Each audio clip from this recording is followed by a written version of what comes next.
TikToker টুকটুকি remand ও জামিন আবেদন নাকচ।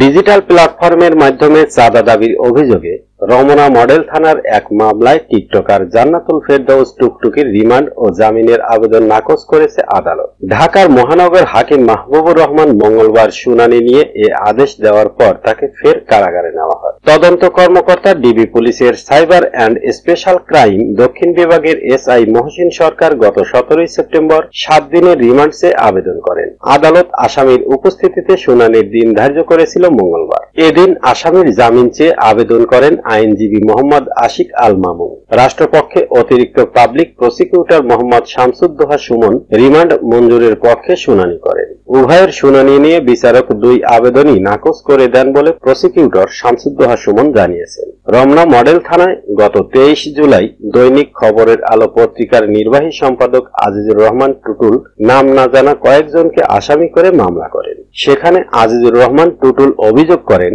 গত 25 ফেব্রুয়ারি তিনি দেখতে পান খবর মোহাম্মদপুর নামে একটি ফেসবুক পেজ থেকে তার ছবি ব্যবহার করে কুরুচিপূর্ণ ও অসত্য তথ্য প্রচার করা হচ্ছে। পরে তার কাছে 2 লাখ টাকা চাঁদা দাবি করা হয়। সেটি না দিলে তার ছবি দিয়ে অশ্লীল ভিডিও তৈরি করে ছড়িয়ে দেওয়ার হুমকি দেওয়া হয়। পরে তদন্তে নেমে টুকটুকি ও তার সহযোগী শিমুল মিয়ার সম্পৃক্ততা পায় ডিবি পুলিশের cyber and special crime team. এরপর 28 আগস্ট মাগুরার মোহাম্মদপুর থানা এলাকা থেকে তাদের গ্রেফতার করা হয়। সেদিনই তাদের কারাগারে পাঠানো হয়। তদন্ত কর্মকর্তা এসআই মহসিন সরকার গত 17 সেপ্টেম্বর টুকটুকির রিমান্ড চেয়ে আবেদন করলে 23 সেপ্টেম্বর শুনানির দিন ধার্য করে আদালত।